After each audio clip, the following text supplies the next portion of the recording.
Welcome to Art or Something like It, a television series about artist, of all genre background, and media, from music, performance writing, and poetry, to photography, sculpture, film, and video. sit Back relax, and enjoy the show.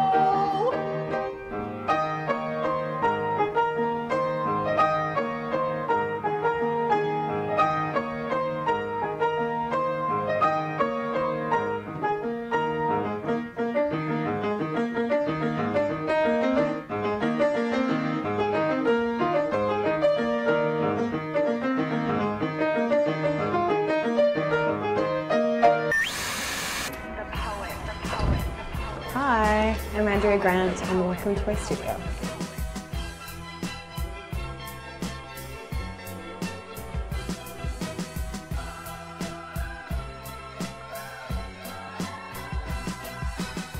I'm a multimedia artist, writer. It's probably easier to just say writer, and everything else comes off of that. I work with the alias Minx sometimes, which is relevant to a comic book that I created and write. A lot of my work has to do with themes of mythology and the retelling of fairy tales. Hansel and Gretel live in Brooklyn and tear off the tops of fire hydrants in summer to make vivid sprinklers. Little terrors stealing packs of gum from corner stores, tow-headed demons with greedy vacant eyes, craving sugar, sugar to grow taller, sugar to keep the development at a rest.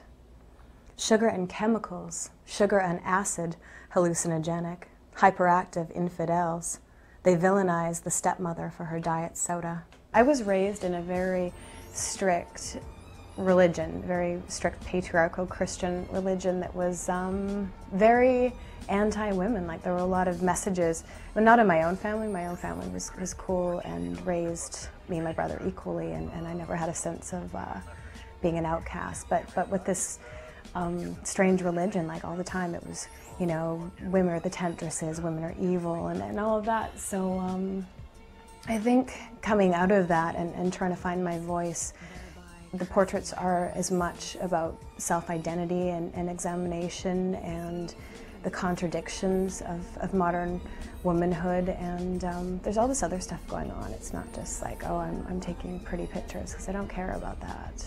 I think art really encompasses the range of human emotion and perception, and it's hard to define something like that. I think it's necessary. I think it's the antithesis to all the dry, stark things that we encounter on a daily basis. I wish that I'd been in New York, like, I wish I wasn't a kid at that time, but I wish I'd been in New York like when the Warriors movie took place, like that kind of late 70s, early 80s. Like, I wish I was here for Patti Smith playing downtown and the Ramones and those guys. I feel like I know what that feeling is from looking back on the memorabilia and documentaries, but I wish I felt that. I wish I felt that danger. I did do a couple of pieces that were like based around this shooting, because I was out at this nightclub and there was this massive shooting and 3 people died, and it was the first time I saw people die, and 12 people got shot, and I thought I was going to get shot, and just what goes through your head in that moment. So it was very traumatic for me for a couple of weeks. You know, every time I heard a loud sound, I thought I was being shot at. The thing that people have to understand about poems that seem very subjective and seem like they're entirely about me or whatever, and they're not, you know? Like, I'm taking a certain experience and a mood, but I'm really twisting it, and I'm really making it accessible. Like, it's how anybody could feel in a given moment. So tell me which one is fairest of face. I was never blonde ambition, you know. I was never that presumptuous. But pretty girls are punished by the venom whispers, by the unwarranted attention walking down Broadway. All that heat thrown down. I hate you on sight. I want to possess you like a demon. I want what you have. Like I asked for the ashes on forehead, the beatings, soap suds, the dirt under fingernails. They took away the creams that softened my skin. They tried to make me look as hard as them, because pretty girls are punished. But the work whittled my waist, and I kept my expression blank, so I wouldn't wrinkle. And the folds of fairy godmother silk and magical trees enveloped me like amorous dreams, and stardust fell on my eyelashes. The Minx comic is, the background to the story is that Minx was bitten by a supernatural wolf, plunged into a 7-year coma. While in the coma, she awoke in a realm called Dreamtime, which is where people go when they sleep and dream. And she was trained as a warrior by the queen of the realm. I'm here with Melvin Yalakin, and Melvin's an amazing comic book artist, and he's going to be doing some work for me on the Minx comic. So tell me about how you work with the writer and the person wanting you to create an image. What do you pull out from what they tell you and reinterpret it? Basically, the whole idea is to try to keep every single client I have happy. And the only way to do that is to be very, very detailed in the process, from layout to completion. I happen to be a fan of traditional illustrators like Norman Rockwell and John Singer Sargent. When I thought lately, this cover in particular and the current cover that I'm working on for Andrea, when I thought of that idea, I thought of John Singer Sargent as to how he would approach something like that. He happens to be one of my favorite these days because his stuff is really, really dark and they're beautiful at the same time. The way he does his skin tones is really fair, and he has this contrasting, really, really dark backgrounds against it. And I think he's just one of the greatest. Thanks for watching. If you want to find out more about my art, AndreaGrant.com is the website. And if you want to find out more about Minx Comic, go to minxcomic.com. No, you just have to be there. Hold on, just 1 second. What? Jerrod Bogard? I'm on the call of my life, and you're asking me about some Jerrod Bogard? I don't even know him. Yeah, okay. I used to date him, and I've heard his name in the newspaper a couple of times, but that's all. Hello? Sorry. No, I'm sorry. Jerrod Bogard is a writer, a theater artist, an artist of all mediums. Jerrod Bogard is a Renaissance man. Jerrod Bogard is a fraud, and he attempts to win friends and influence people through an art form that is shit upon by the mainstream media. I feel like I have no home. Super Bowl Sunday comes, I got no team to root for because I was the child of Air Force family, military family. Grew up moving place to place all over America. Really feel like I am home in my skin. Where I sit is my home. Where my ass is my home. And I think that's why I write. I write hoping that someone is going to read it and say, hey, Jerrod, you belong with us. Art is your fear, your hopes, and your dreams, labeled and stuck on a video shelf. When I was a child, believe it or not, people picked on me. Yeah, I don't know why. They used to chase me and throw my books on the ground and call me all sorts of funny names. But then I realized that the types of people that were getting picked on when on stage were being exalted. They were being lifted up. They were being applauded. So I had this secret fantasy that I could be one of those people. I could be one of those comedians that won over the bully with his sense of humor. The irony, of course, is that it's pretend. It's a pretend world, but it accesses the most real elements of our being.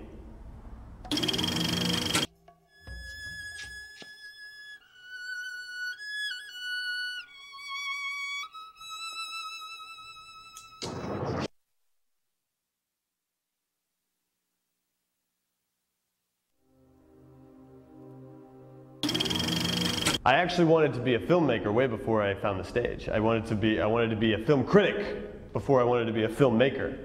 And then I realized that critics were complete numbnuts who couldn't do it themselves. So I decided that perhaps I should do it myself. And I used to make little cartoon drawings and shine a flashlight through it and scroll it through a little shoebox with a little screen cutout and make a little mini theatrical releases. I'd charge my dad and my stepmom 25 cents a piece, and they'd come in and I'd run them and I'd play a tape with sound effects and and all sorts of different adventures and stuff like this. And that's where I started getting my ideas for like how to tell stories visually. We no work for the devil no more. We no work for the devil no more. We no work for the devil no more. The devil no come back to bottom row. And once they be free of the devil, the fires they dance around, burn generations into the sky. So never the devil come back. One thing that is currently happening in theater right now is etiquette is changing, you know? Mores are changing. And one of the things is, you know, now we always have to say, turn off your cell phones before the show begins. And I believe that that is... Yeah, that's Michael. No.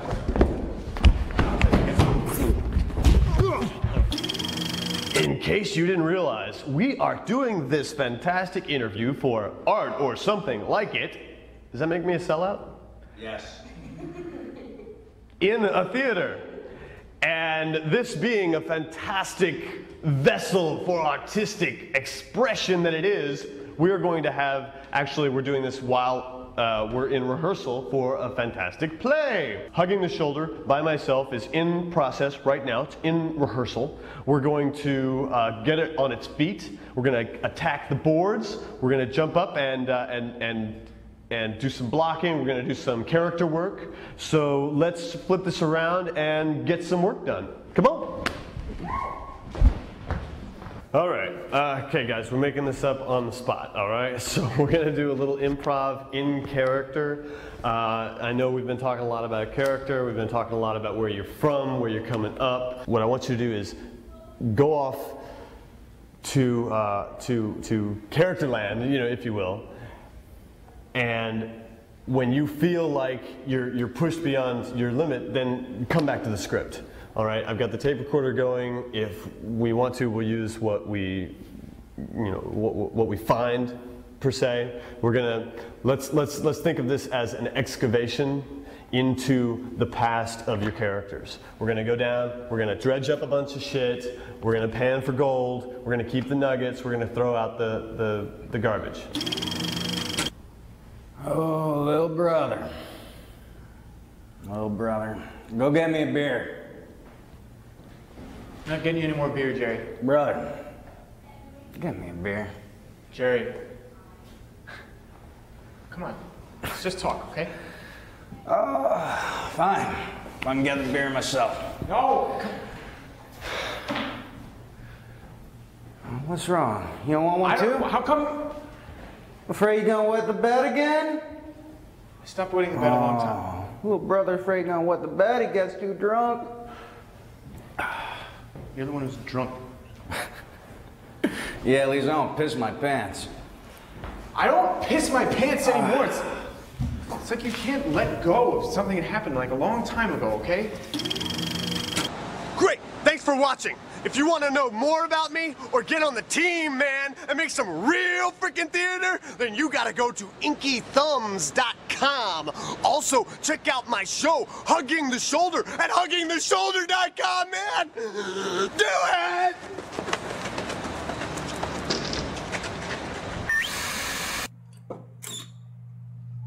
Hi, I'm Carol Salmonson. Welcome to my studio. I'm an artist and I work with light. I create installations and sculptures with that medium.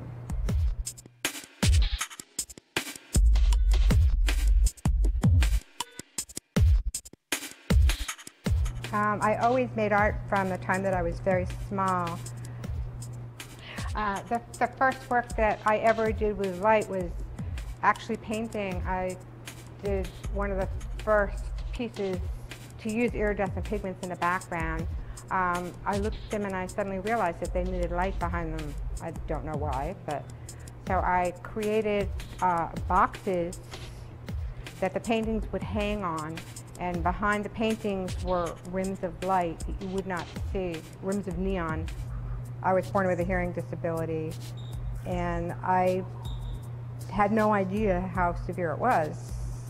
And when I was in my 40s, I got hearing aids, and I was totally shocked that I'd been walking around not hearing anything for most of my life. And I realized that somehow I'd found ways to compensate, and most people had no idea I had anything wrong with my hearing. And it really made me think about, what did I do? What in the world did I do to compensate? And so I realized that my work is very much about perception and about different ways of communicating with the world and different ways of perceiving others' communication.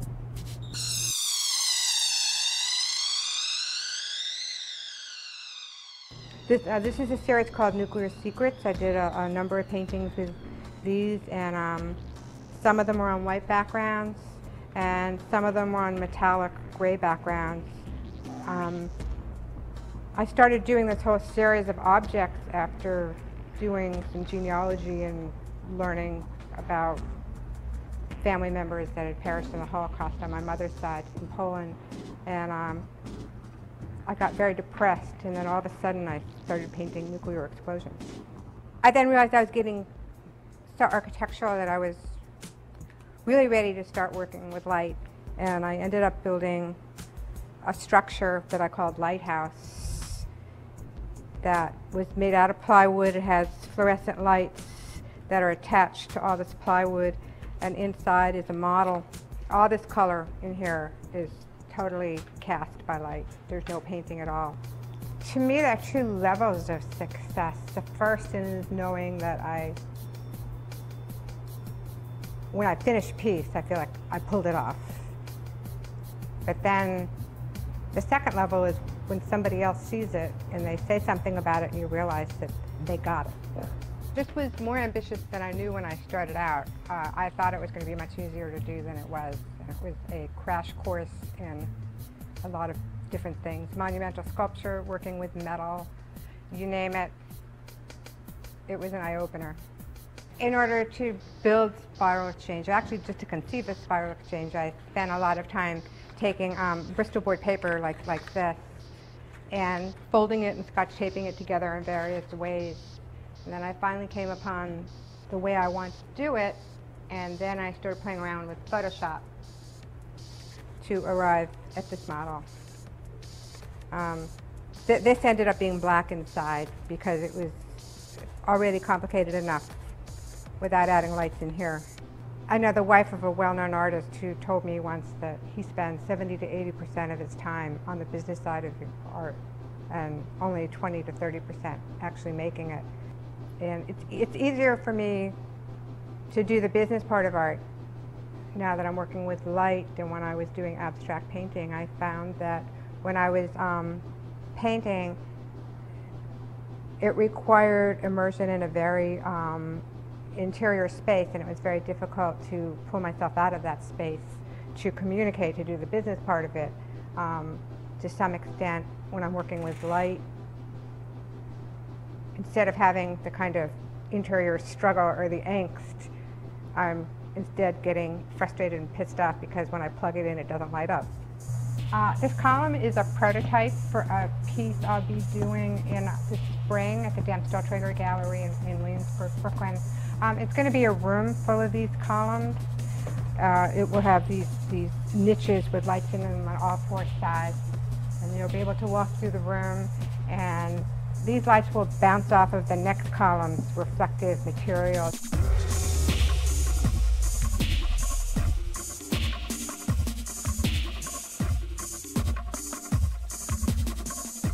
This is another piece, a wall piece called Split Screen. Here I have the prismatic reflective sheeting that's blue, and I'm shooting both blue and violet light against it. You can see how the combination is working, and also how it plays off against the LEDs.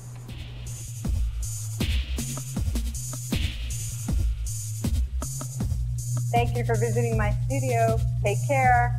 If you'd like to know more about me, you can see my website at www.carolsalmonson.com.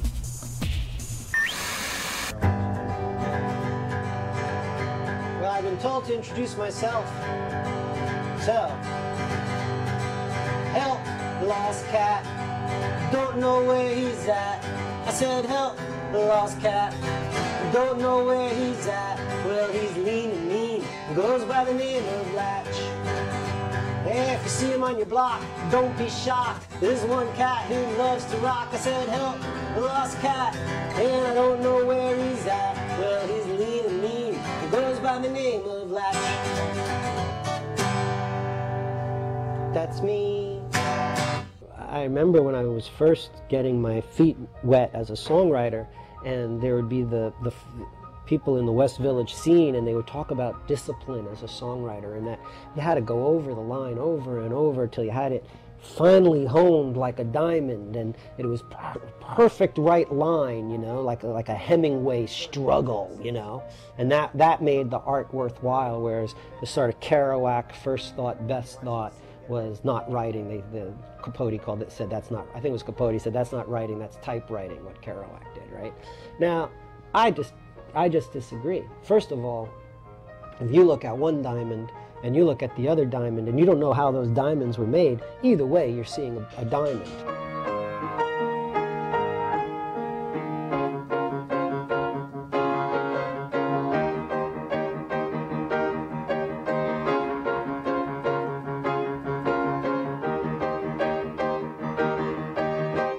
The artist is only creating for two reasons. The artist creates to communicate, right? Either with themselves or what they might call God, or with other people. Or they create for a profit, you know. I wrote that song so I could buy a swimming pool, you know, whatever. Or the two might mix. But that's it. It's those are the reasons. Now, if the artist is creating to communicate and they don't care about God and they don't care about just communicating with themselves, they're doing it to communicate with you, with an audience. So the audience needs to be part of that process. The audience needs to become proactive and seek out their art. Just because a painting is hanging in MoMA doesn't mean it's necessarily a greater painting than the one that's hanging in the loft of the artist that hasn't been recognized as the big guy. But if you care about having a life experience and you take the day out and find that guy in the loft who's the new guy that no one knows, and you see his art and he blows your mind, that's just as valid as going to see, you know, a black painting on white framed in MoMA. I was reading this book on Dylan, and it said that he did the open mic at Folk City. That's like how he got started. And I looked at a Village Voice, and I saw this is in the early 80s, and I saw that there still was Folk City. So I was like, man, I'm gonna go to that place and play. You know, this is gonna be fantastic. So I went to their open mic, and at that time I was playing this heavy electric piano. I didn't play guitar yet. And I'd get up there and bang this piano and sing my mixture of, you know, Clash meets Stephen Foster kind of songwriting, thinking that they're gonna love it, and they did not like what I was doing. I mean, I was literally kicked out of the clubs just for the way I played, which is sort of bizarre, you know. Thanks America. An open-minded folk community. And I said, you know, screw this West Village scene, let's go east, young man. You know, Roger Manning, who's very much part of the scene then, he said, you know, go east, young man. So I moved to Rivington Street, which the Daily News at the time called the most dangerous block in New York City. But the rent was really cheap, you know, and I got a loft about the size of Sidewalk's back room, maybe a bit bigger. And I gutted it, and I put a stage in the floor, and I slept on the stage during the day, and at night I ran a club. And we'd open up at about, I don't know, 11 at night and stay open until like 11 in the afternoon, 12 in the afternoon the next day. And that's where all the artists in the Antifolk crew would hang out there. And the week we opened up, they had the New York Folk Festival. And I said, well, if they have the folk festival, we'll be the Antifolk Festival. And that's when the term got coined.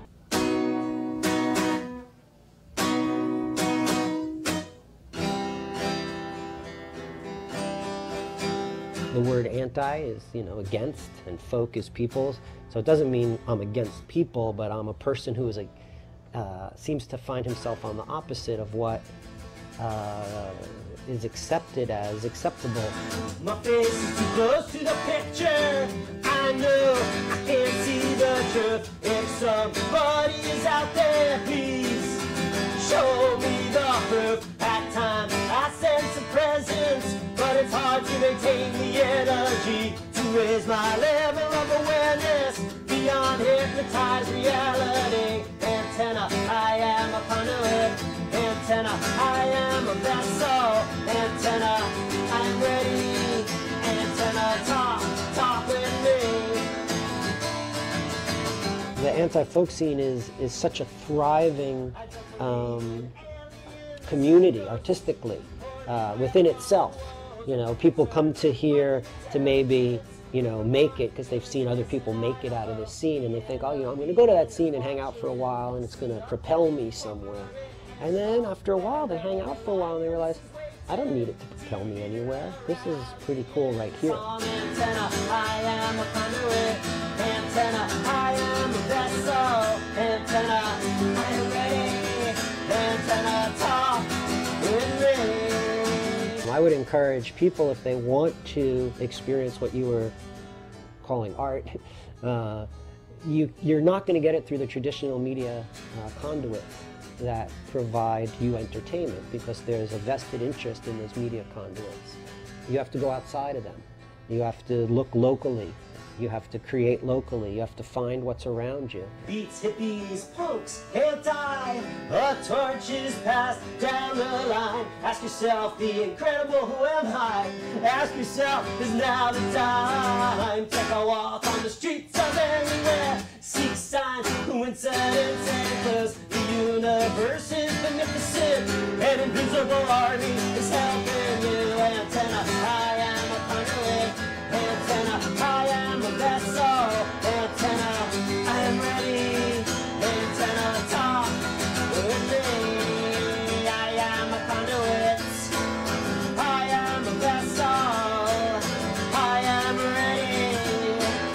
Talk with me. Antenna, I am a conduit. Antenna, I am a vessel. Antenna, I am ready. Antenna, talk with me. Talk with me. Talk with me.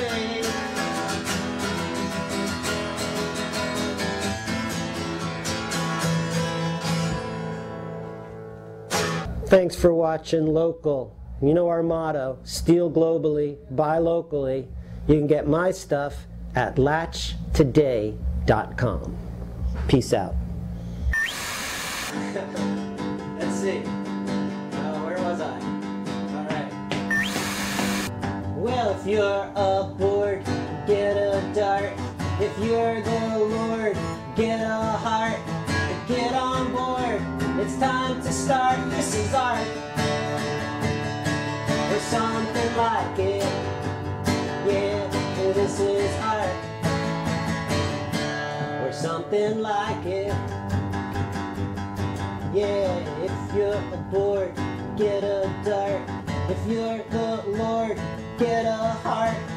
Get on board, it's time to start. This is art, this is art, or something like it.